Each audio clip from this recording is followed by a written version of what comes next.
So the year's 1981. I pick up the receiver on our phone and I start dialing. 5, 6, 4, 2, 4. Ring, ring. Oh, hello. Is Paul there, please? Paul being a good friend of mine that only lived 2 houses down but around a corner, blind corner. Couldn't see each other's house from where we were. And his mum answers. Oh, hi Carl, yes, I'll just get him for you. My mate Paul jumps on the phone. Hello? Yeah, Paul, it's Carl. Can I come over? Mum, can Carl come over? And then I can hear in the background, yeah, sure, we're not going anywhere today. You can come over, that's fine. Yeah, Mum says it's all good, you're in the clear. Excellent. Thanks for that. I'll see you soon. Ka-ching! I was raised by my grandparents and my nan's just beside me while I'm making the call. The time I'm making that call, I'm only 5. The reason I'm making the call is because 1, I'm 5, and 2, it's just to make sure that they're home before I venture out the driveway. On my own still at 5, just down a few houses and around the corner. That's how it used to be, all right? Actually, years from that, once I reached about 7, the need for the phone vanished. And I'd be on my push bike, biking from place to place. Because it was just the expected. And if anyone thought that something was awry or something was wrong, that's when parents or grandparents would be on the phone to other parents. But it never came to that. We're always safe, we're always at someone's house. And in this case, that way both parents or caregivers were listening in on the conversation. They knew what was going on, that was the thing. And then I actually sprinted down to Paul's place to go and play Frisbee in his backyard. And then I think we played Bat Down, then we played Cops and Robbers, or Cowboys and Indians, more to be precise. It's the main one back in those days. We didn't even have anything. The Frisbee we physically had, we had a cricket bat and a tennis ball. That's about it. Everything else we made up and invented on the go. So I just want to have a bit of an awesome conversation, a bit of a background reflection on what things used to be like.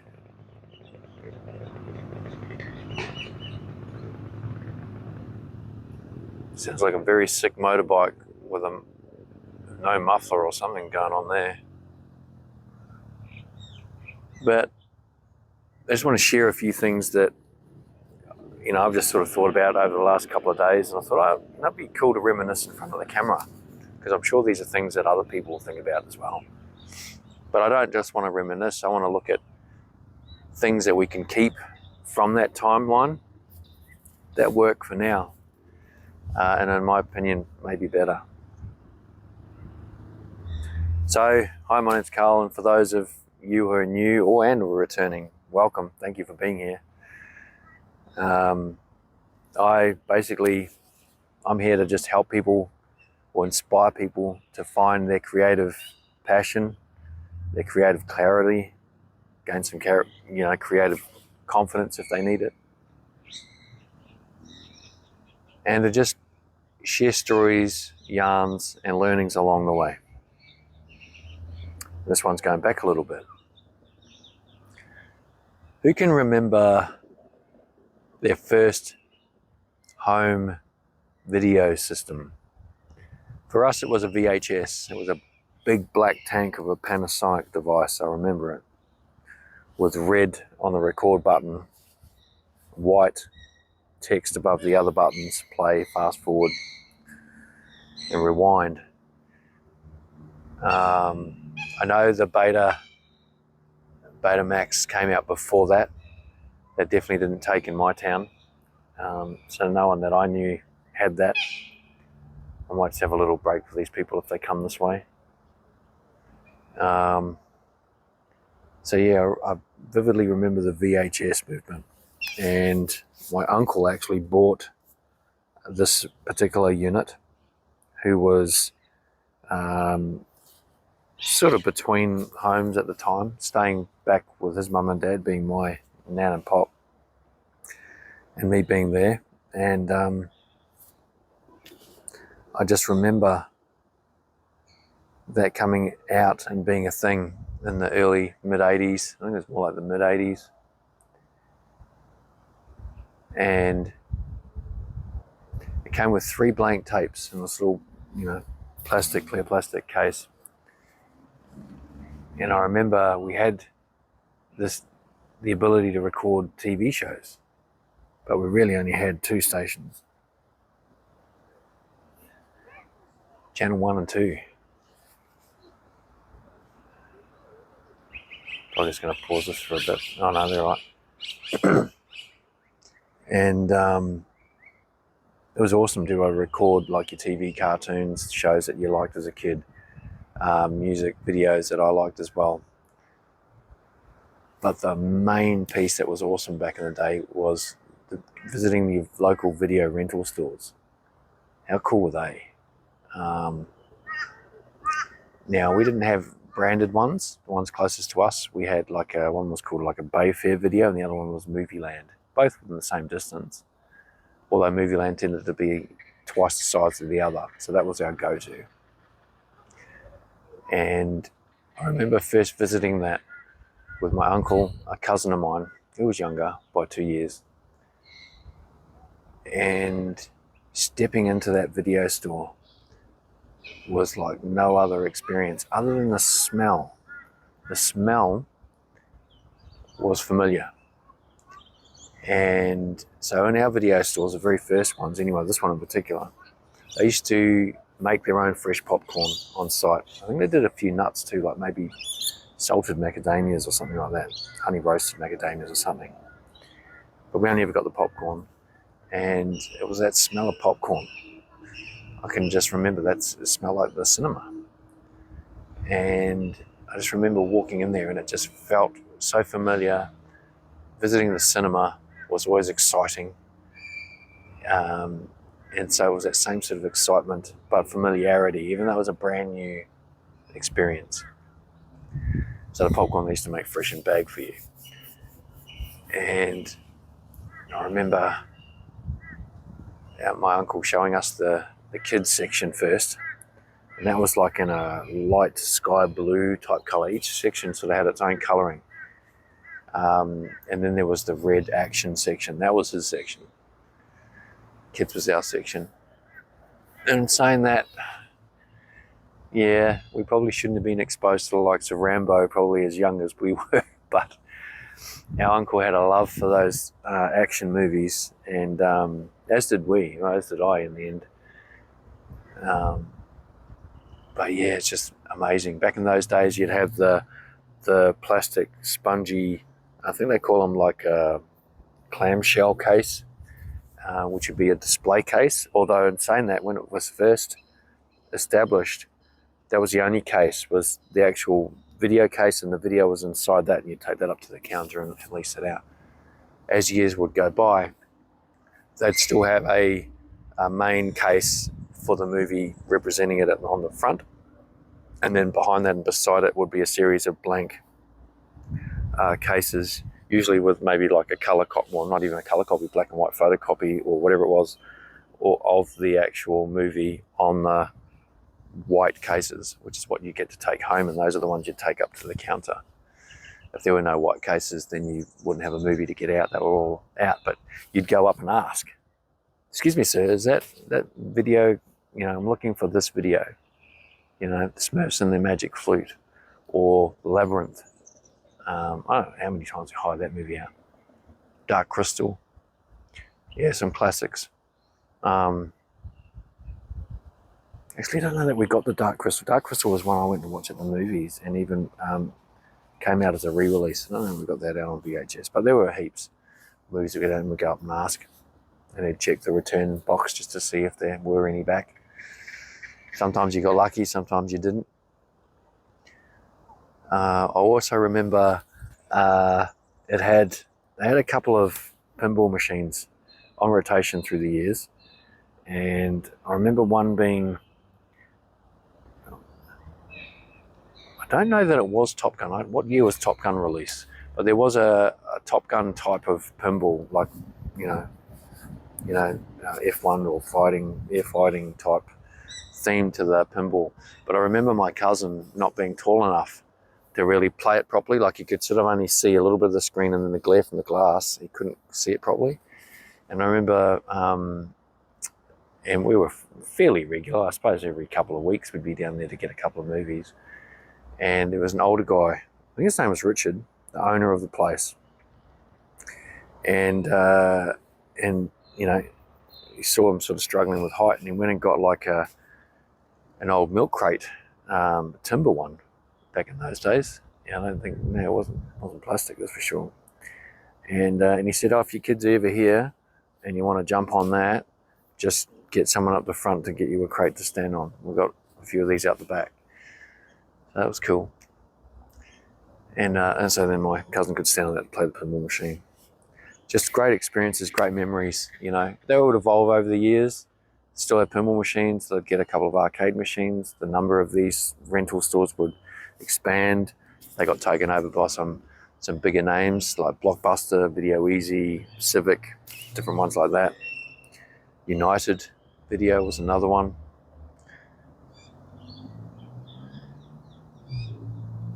Amazing memories, really good memories. So what have we lost from that era to now? Well, unfortunately, we've lost physical media. So we no longer go and rent something physical from a shop. It was videotapes, and then it was DVDs, and then it was basically streaming services. So we've lost a physical place to go and a physical thing to pick up and take home with us. So we've lost that experience, basically. Children don't know what that's like these days, sadly. But what we've gained, I guess, is the convenience, the speed, the ease, the accessibility to have all of these things. I can't help but think, though, that the scarcity that came in the 70s, 80s, and even 90s of things not being so readily available added to the excitement and to the experience, as years went by, it'd be like, what videos do certain people own, or what have they recorded off TV that I can borrow, and that happened with like cassette tapes and recording, things off the radio, or even copying tapes to the double tape deck back in the day. So we've lost that experience, unfortunately. But if we look at I've been thinking of like physical versus digital transitions over from that sort of time period to now. And if we look at even photos, like I was thinking, like when my kids were first born, so my youngest, 2006 she was born in, we still were getting photos developed, right? And we've still got a lot of photos from when they were kids, thankfully. I love them all. I haven't been able to get rid of any of them. And, whilst we don't have so many photos on display nowadays, that also is part of what we've lost. So what we've gained is the flexibility of taking 1 million photos at ease on our phones, even filming them. So it's a built-in video recorder as well. So that's awesome. That's what I'm using today. So there is that advantage. But we've lost that physical media, the importance we placed on capturing a photo of that moment in time and being so proud and or wanting to relive that moment. Hence we physically had it printed out. put in frames and displayed around the home. There's just a lot less of that now. As sad as that is, they're displayed on social media now, as opposed to physically somewhere you walk into a house. There's just less of that. So unfortunately, that's something we've lost. We gain something, but we lose that. Letters is another one, or communication by writing. So I remember when I was young, so I had family in the United States, I had family scattered around Australia and New Zealand, even had friends that would move from a local school to another one I'd try and keep in touch with. We had some that were from overseas and would go back. Pen pals, I guess you'd call them too. And I used to put a lot of effort into writing letters. I mean, a lot of my friends did. That's the only option we had if you wanted to keep in touch with someone overseas. Bar an occasional phone call, but back then, phoning like someone from another country was crazy expensive. And a lot of hoops to jump through, to get the exchange on the phone and say, I'm trying to get this number, get patched through, So yeah, that was very less common. But writing letters was common, and I used to have put a lot of emphasis on having nice paper. I remember always I'd liked like a greyish, off grey type of colour, not plain white. Lined though, I needed the lines, like light blue lines. A heavy stock of card type paper. Envelopes didn't matter to me so much. I had these like standard white envelopes. Everything back in those days was a lickable back. There was none of that peel, tape and seal type stuff. Same for the stamps. There was no peel and stick on a stamp. You had to lick them. But just the effort to get the handwriting right when writing a letter. Take my time, make sure I'm spelling correctly most of the time. And just getting it tidy. You take that effort and time into making it look nice, read nice. I often have a rough copy that I would read from, proofread to make sure that it flowed, and that's what I'll be writing my final letter on.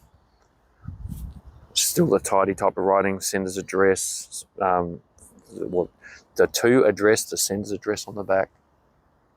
Stamped nicely, square from the corner, postbox.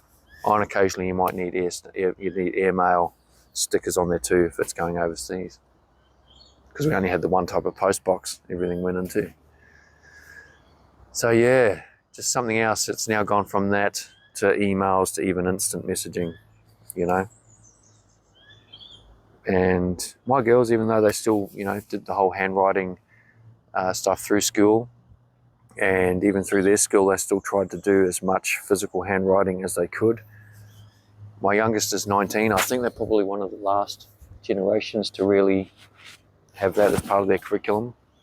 Everything's moved to like iPads, tablets and laptops. It's all typing stuff. And it thinks for you largely now. Whatever you're typing into will auto-correct things. So your spelling, grammar, unfortunately, just doesn't need to be something you need to spend time learning or focusing on. So that's something we lose. We lose that knowledge base on what that is. We lose that artistic flair with handwriting versus typing. But we gain that convenience of being able to instantly message somebody and probably get a response within 24 hours, as opposed to it taking weeks to get to its destination, assuming it never got lost in the mail, and you taking at least another 2 weeks to get back to you.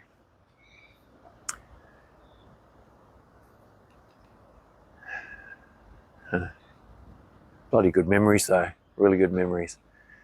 I can even remember things like, this isn't something I thought about previously, it just came to mind in regards to posting stuff, because our post office was one and the same with like banks and shit.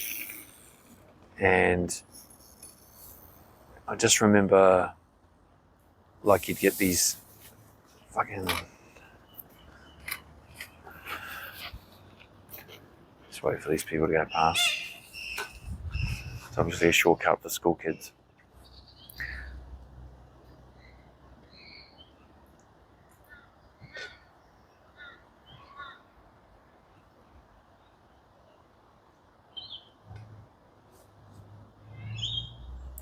Just have a quick look at the time on that.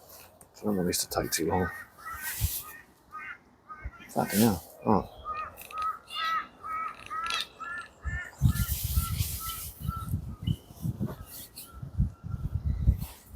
So those are some cool memories, some cool stories to relive.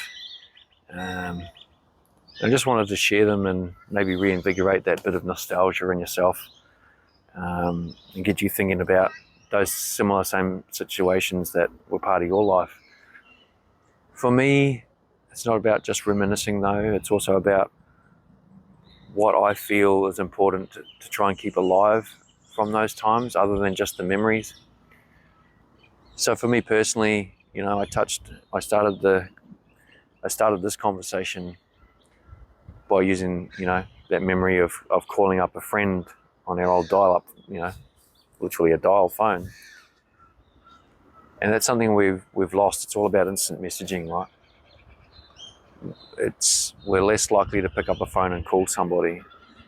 And so for me, something I try to keep is actually wanting to call people, and I'm going to make more of a considered effort to do this, to be fair. So I've been a bit slack lately. But to call people and friends and say, hey, we're coming in this area, what are you up to? Might pop in for a cuppa, catch up. That sort of thing just doesn't happen much these days. And it's something that, you know, I'm conscious of the fact that I've lost. And it's almost like this convenience that's available to us in some ways. It's almost like there's a bit of fatigue in it. And so I've got family overseas still that I should be in touch with more frequently than I am, because it's so much more easier to do, even with time zone differences for those that are in the States versus Australia. And so that's also something that I'm going to be more, make a more conscious effort to do. Photographs are something that, you know, I'm sort of instilling the importance of having those visual memories in your home, especially when your children are little. I'm instilling that in my kids so that that's not something they lose.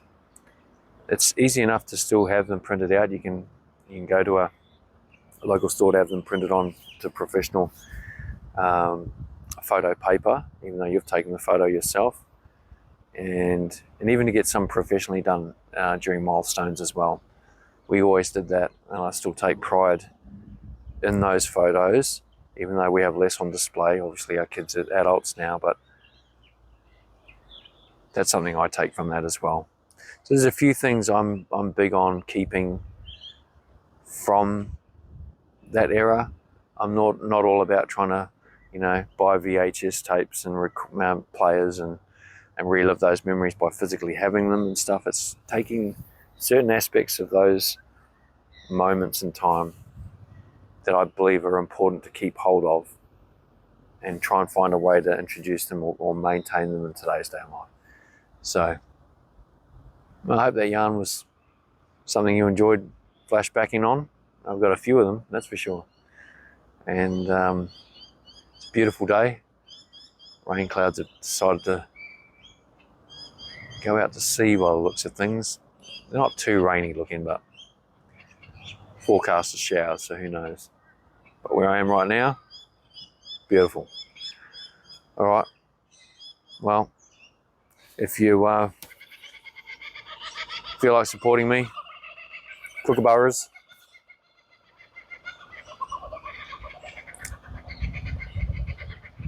it's awesome. On cue. I haven't got them on film yet. So that's them laughing at me for looking stupid, but there's no one around, so I don't care. Sounds like a laugh, doesn't it? We always call it the Kookaburra laugh or cackle. So from me and the Kookaburras, that's us for today. And until next time, look after yourselves.